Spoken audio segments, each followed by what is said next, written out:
बराच वेळ झालेला आहे आणि सगळ्याचं लक्ष डावीकडे आहे.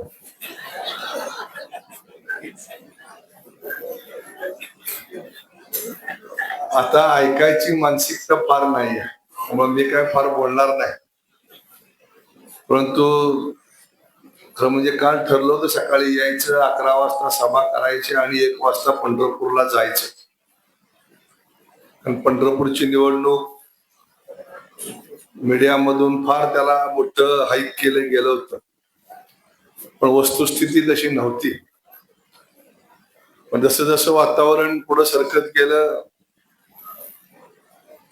आणि पूर्णपणे झोकून देऊन आम्ही दोघांनी आणि सगळ्या सहकार्यांनी त्या निवडणुकीमध्ये लक्ष घातलं, काम केलं. त्यामुळं निश्चितपणे पंढरपूर नगरपालिकेमध्ये भारतीय जनता पक्ष आणि आपल्या मित्र पक्षाची सत्ता ही येणार आहे. ही काळ्या दगडावरची रेघ आहे. त्याचबरोबर आपल्या भागातील दुसरी मोठी नगरपालिका म्हणून मंगळवेढा नगरपालिका आहे आणि भारतीय जनता पक्षाच्या नेतृत्वाने निर्णय घेतलाय.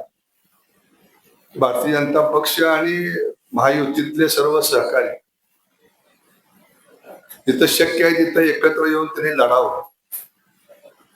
तोच फॉर्म्युला पंढरपूरलाही आम्ही राबवण्याचा प्रयत्न केला. अगदी राष्ट्रवादी काँग्रेस अजितदादा गटाला सुद्धा शेवटच्या टप्प्यात काही अर्ज भरून एबी फॉर्म देऊन, पण तिथं काही यश आलं नाही. परंतु दादानी या ठिकाणी सगळ्याचा मेळ घातला. तर म्हणजे निवडणूक आहे ती आपल्या शहराच्या अस्तित्वाची निवडणूक आहे. या व्यवस्थेमध्ये राज्य देश चालवाय करता लोकसभा आहे, राज्य चालवाय करता विधानसभा आहे आणि गाव चालवण्याकरता ग्रामपंचायत किंवा नगरपालिका. आपण लोकसभेला आपला खासदार पाठवतो, पण आपण पंतप्रधान निवडत नाही. तो अधिकार मतदार म्हणून तुम्हाला मला नाही. विधानसभेमध्ये आमदार पाठवतो, पण मुख्यमंत्री निवडायचा अधिकार आपल्याला नाही. पण ही अशी ही निवडणूक आहे की जिथे तुम्हाला तुमच्या गावचा कारभारी निवडायचा डायरेक्ट अधिकार, तुमच्या मतामधनं नगराध्यक्ष निवडून जाणार. त्यामुळे ही खरी आपल्या जिव्हाळ्याची निवडणूक आहे. आणि मग लोकसभेमध्ये कायदे बनतात, विधानसभेत कायदे बनतात, सगळ्या देशाच्या राज्याच्या व्यवस्था तयार होतात. परंतु आपण जिथं राहतो, मग ती नगरपालिका असेल, ग्रामपंचायत असेल, ही व्यवस्था निर्माण झाली आपल्या संविधानामधून. त्याचा उद्देश आहे की तुमच्या माझ्या आयुष्याला लागणाऱ्या ज्या मूलभूत गरजा आहेत, त्या मूलभूत गरजा काय प्रधानमंत्री मुख्यमंत्री तुमच्या गावात येऊन पूर्ण करू शकत नाही. ती व्यवस्था तुमच्याच गावातल्या लोकांनी, निवडलेल्या लोकांमधून ती व्यवस्था पूर्ण करायची. त्यामुळे लोकशाहीचा जो खरा 3 वाक्यात लोकशाही सांगितलं, ती लोकांनी, लोकांसाठी, लोकांकरिता चालवलेलं राज्य म्हणजे लोकशाही. त्याची अनुभूती आपल्याला ह्या गावच्या निवडणुकीमध्ये येते. तुमचे माझे मूलभूत प्रश्न काय आहेत समाजातले? आपण शाळेत शिकवताना आपल्याला शिकवायचे अन्न, वस्त्र आणि निवारा, ह्या 3 मूलभूत गरजा आहेत. पण ते अर्ध सत्य आहे. त्या ठिकाणी अन्न, वस्त्र, निवारा लागतंय आपल्याला, पण त्याबरोबर स्वच्छ हवा पाहिजे, स्वच्छ पाणी पाहिजे, चांगले रस्ते पाहिजेत, घनकचऱ्याचं व्यवस्थापन चांगलं पाहिजे, रोगराई मुक्त शहर पाहिजे, आरोग्याच्या चांगल्या सुविधा पाहिजे. त्या सगळ्या गरजा आहेत त्या आपल्या आयुष्याला लागणार आहे. घर बांधलं, पण घरापासला जर परिसर स्वच्छ असेल, रोगराई असेल, त्या ठिकाणी तुम्ही राहू शकणार नाही. अन्न आहे तुम्हाला सगळं आहे, पण चांगली हवा नसेल तुम्ही जगू शकणार नाही. त्यामुळं ह्या 3 मूलभूत गरजा बरोबर सुद्धा ह्या सगळ्या गरजा आपल्याला आवश्यक आहेत. आणि ते गरजा पूर्ण करण्याचं साधन कोण आहे? तर ती नगरपालिका. मित्रांनो, स्वातंत्र्यानंतर आज जवळजवळ 75 वर्ष होतात. स्वातंत्र्याच्या 1950 सालानंतर त्यावेळच्या लोकप्रतिनिधींनी विधानसभा लोकसभेत एक नियोजन केलं आणि आपल्याकडे एक घोषणा त्यावेळेस दिली गेली होती की गावाकडे चला. गाव ह्याचा अर्थ त्यांनी ग्रामपंचायत असाच घेतला. पण त्यावेळेची परिस्थिती तशी होती की शहरामध्ये हार्डली 20-25% लोक राहायचे आणि गावामध्ये जवळजवळ 70-80% लोक राहायचे. त्यामुळे गावाकडे चला ह्याचा अर्थ ग्रामपंचायतीकडे लक्ष द्या असा होता.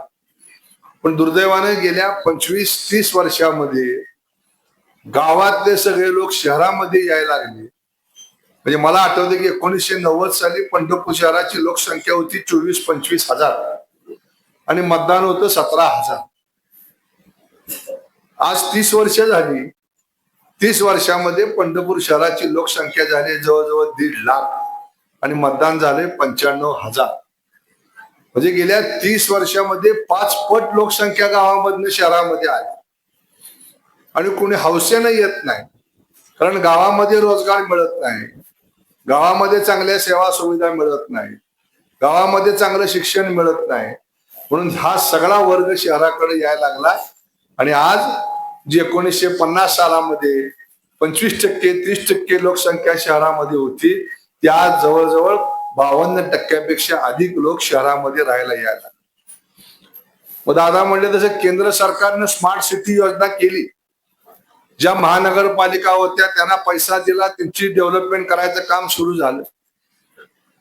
पण महानगरापेक्षा सुद्धा आपल्या या राज्यामध्ये जवळजवळ 350 पेक्षा अधिक लहान शहर आहेत. तिथं नगरपंचायत, नगर परिषद आणि नगरपालिका काम करतात. त्याच्याकडे मात्र मोठ्या प्रमाणात दुर्लक्ष झालं. देशामध्ये तर मला आश्चर्य वाटते की पहिलं शहर असेल मंगळवेढा की जिथे शहरातला भाग तोडून ग्रामपंचायत केली. जगात कुठेही असं होत नाही. ग्रामपंचायती शहरामध्ये घेतल्या जातात. पण काय झालं, कसं झालं, कशा करता राजकीय फायदा झाला का तोटा झाला हा विषयापेक्षा त्या ज्या 2 ग्रामपंचायती झाल्या, ग्रामपंचायतीमध्ये जाऊन त्यांच्या पदरात काय पडलं. आणि मी विधान परिषद सदस्य असताना त्यावेळेस सुद्धा खूप प्रयत्न केला, अगदी देवाभाऊंकडे जाऊन बसून की हा निर्णय चुकीचा आहे आणि शहराला ज्या प्रमाणात पैसा येतो तसा पैसा ग्रामपंचायतीला येत नाही.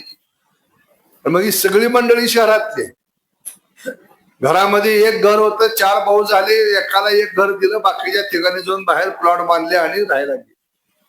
असाच सगळा परिसर तुमच्या मंगळा नगराच्या आजूबाजूला पसरलेला. तर मग त्यांना वाटतं की नगरपालिकेसारखं चांगलं पाणी मला मिळालं पाहिजे, माझ्या इथला कचरा रोजच्या रोज गेला पाहिजे, इथं चांगल्या शिक्षणाच्या सुविधा झाल्या पाहिजेत, चांगले शॉपिंग सेंटर उभा राहिले पाहिजेत, ड्रेनेजची व्यवस्था झाली पाहिजे. पण दुर्दैवानं ग्रामपंचायती ह्या व्यवस्था करू शकत नाही. ग्रामपंचायतीच काय, नगरपालिका सुद्धा ह्या व्यवस्था करू शकत. म्हणून मी आता माहिती घेतली अजितराव कडनं, कारण हे चिन्ह घेऊन का उभा राहण्याचं प्रमुख कारण काय आहे. मग ते कमळ असेल किंवा घड्याळ असेल, तर नगरपालिकेचं उत्पन्न आता विचारलं मी अजितरावला किती आहे. नगरपालिकेला उत्पन्न कुठलं मिळतं, घरपट्टी, पाणीपट्टी आणि शॉपिंग सेंटर असतील त्याचं भाडं, त्याच्यापेक्षा 4थं उत्पन्न नगरपालिकेला मिळत नाही. नगरपालिका खर्च कशावर करते, तुम्हाला नदीतनं पाणी उचलायचं, ते पाणी तुमच्या घरात टाकीपर्यंत आणून द्यायचं, नगरपालिका काम करते. तुमच्या घरात निघालेला कचरा गोळा करायचा, तो डम्पिंग यार्डवर न्यायचा, ते काम नगरपालिका करते. तुमच्या भागातले रस्ते आहेत ते चांगले करायचं काम नगरपालिका करते. रस्त्यावर सगळी दिवाबत्तीची सोय आहे ते काम नगरपालिका करते. शाळा असतील त्या शाळा दुरुस्तीचं काम नगरपालिका करते. म्हणजे ही सगळी मूलभूत जी काम आहे ही नगरपालिका करते. नगरपालिकेचं उत्पन्न विचारलं ते म्हणजे 2 ते 3 कोटी रुपये आणि नगरपालिकेचा खर्च आहे 4 ते 5 कोटी रुपये. बरोबर आहे. कशी नगरपालिका चालणार. लोकांची अपेक्षा आहे की नगरपालिकेने माझा रस्ता केला पाहिजे. आज 1 किलोमीटर डांबरी रस्ता करायचा म्हणलं तर 40-50 लाख रुपये, 1 कोटी रुपये लागतात. कॉन्क्रीटचा रस्ता करायचा म्हणलं तर 10 कोटी रुपये लागतात. ड्रेनेजची लाईन व्यवस्था करायची म्हणलं मंगळा शहराची तुमच्या या 1.5-2 किलोमीटरची किंवा वाढीव भाग धरून जरी करायची म्हणली तर 100 ते 150 कोटी रुपये लागतात. मग हा पैसा येणार कुठून. नगरपालिका तुम्ही दिलेल्या घरपट्टीतनं पाणीपट्टीतनं तुमच्या घरासमोर मुरमाची पाटी सुद्धा टाकू शकत नाही, वास्तव आहे. कुठलीच नगरपालिका, नुसती मंगळवेढा नाही, राज्यातली कुठलीच नगरपालिका. मग हे चालतं कशावर? नगरपालिकेचा पगार तुमचा असेल 8-10 कोटी रुपयाच्या घरात कामगारांचा, मग हे चालतं कशावर? तर ह्या नगरपालिकेच्या पाठीमागे शासन नावाची व्यवस्था आहे.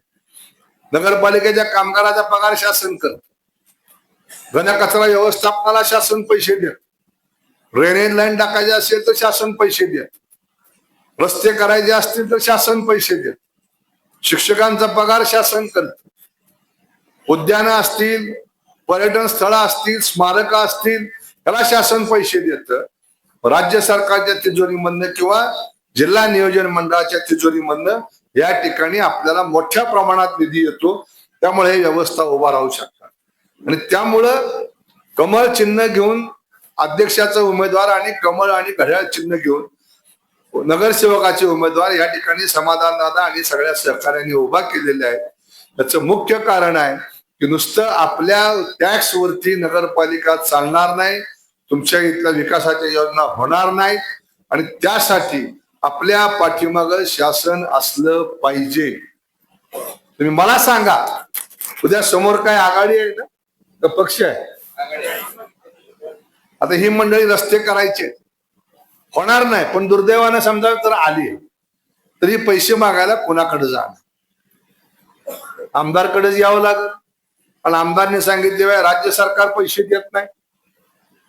राज्य सरकार म्हणणार तुम्हाला कमळ आमचं चालत नाही, घड्याळ चालत नाही, तर बघू मग काय नगरपालिकेला किती पैसे द्यायचे ठरवू आपण. त्यामुळे मित्रांनो, आघाडी वगैरे ही अपक्ष विपक्ष झूट आहे सगळं. कोणाचं तरी पुनर्वसन व्हावं म्हणून निवडणुका लढवणं वेगळं आणि शहराच्या विकासाकरता निवडणूक लढवणं वेगळं. तुम्हाला रस्ते करायचे, तुम्हाला पाणी द्यायचंय, तुम्हाला ड्रेनेज करायचंय, आणि मग ते करायचं असेल तर ज्या पक्षाचं सरकार राज्यात आहे त्या पक्षाचाच कारभारी ह्या गावामध्ये असला पाहिजे, ही ठरवण्याची ही निवडणूक. एक जर चूक आपण केली तर पुढची 4 वर्ष नाही तर पुढची 40 वर्ष तुम्हाला बॅकफुटवर जावं. आज काय अवस्था आहे मंगळवेढ्याची? एक मोठं खेड, अशा पद्धतीचं एक स्वरूप आपल्या गावाचं. पण भविष्य काळामध्ये लोकसंख्या वाढती आहे आणि ह्याच्या बाबतीत जर मूलभूत सुविधा, विकास म्हणजे काय असतो? जोपर्यंत तुमच्या इथं मूलभूत सुविधा होत नाही, इन्फ्रास्ट्रक्चर तयार होत नाही, तोपर्यंत आपल्या गावचा विकास होत नाही. राज्याचा विकास, देशाचा विकास कशावर ठरवला जातो? तिथले लोक, तिथल्या लोकांनी दिलेले रस्ते, तिथं असणारी पाण्याची व्यवस्था. आज आपण बघतोय की नॅशनल हायवेचं जाळं सगळ्या जगात देशामध्ये पसरण्याचं काम सुरू आहे. मोठी मोठी विमानतळ उभा करायचं काम सुरू आहे, मोठी मोठी बंदरं उभा करायचं काम सुरू आहे. हे काय कोणाला तरी काम नाही म्हणून हे होत नाही, ही मूलभूत विकासाची काम आहे. जेव्हा तुमचे नॅशनल हायवे होतील त्याच्यावरती वाहतूक वाढेल, जेव्हा गावातले रस्ते चांगले होतील, जेव्हा इथं चांगली पर्यटन केंद्र तयार होतील, तेव्हा इथला येणारा यात्रेकरू असेल तो या ठिकाणी अधिकचा येईल, तो या गावात राहायला पाहिजे, त्याला 4 पैसे खर्च केले पाहिजेत, जेणेकरून तुमच्या गावचं अर्थकारण मजबूत झालं पाहिजे आणि इथल्या सर्वसामान्य माणसाच्या हातामध्ये पैसा आला पाहिजे. गावातले 10, 15, 20 पैसेवाले होऊन चालणार नाही. गावातले 80%, 90% लोकांच्या हातामध्ये पैसा आला पाहिजे. आणि तो पैसा कधी येईल? तर जेव्हा तुमच्या गावचा सर्वांगीण विकास या ठिकाणी होईल त्यावेळेस या गावामध्ये पैसा येईल. त्यामुळे भविष्य काळामध्ये या निवडणुकीच्या माध्यमातून पुढच्या 50 वर्षाचं माझं मंगळवेढा कसं असलं पाहिजे हे विजन डोळ्यासमोर ठेवून तुम्ही कामाला लागलं पाहिजे. आणि ते करण्याची धमक या सगळ्या तरुण सहकार्यामध्ये आहे. समाधान दादा, आम्ही सगळे त्यांच्या पाठीमागे आहोत. आम्हीच नाही तर देवाभाऊ असतील आणि अगदी मोदी साहेब असतील, या सगळ्यांचं लक्ष या लहान लहान शहरावरती आहे. आणि त्या माध्यमातून अधिकचा निधी आपल्या गावामध्ये आणून आपल्या सगळ्या विकास योजनाला या ठिकाणी पूर्णत्वाला न्यायचा असेल तर आपण सगळ्यांनी उद्याच्या 20 तारखेला होणाऱ्या निवडणुकीमध्ये कमळ आणि घड्याळ हे चिन्ह, या दोन्ही चिन्ह समोरचं बटन दाबून आपल्या सगळ्या सहकार्यांना विजयी करा आणि तुमच्या विकासाचं काम त्या सगळ्या खांद्यावरती यांच्या टाकून भविष्य काळ आपण उज्ज्वल करूया, एवढीच विनंती या निमित्तानं करतो आणि थांबतो. धन्यवाद. जय हिंद, जय महाराष्ट्र.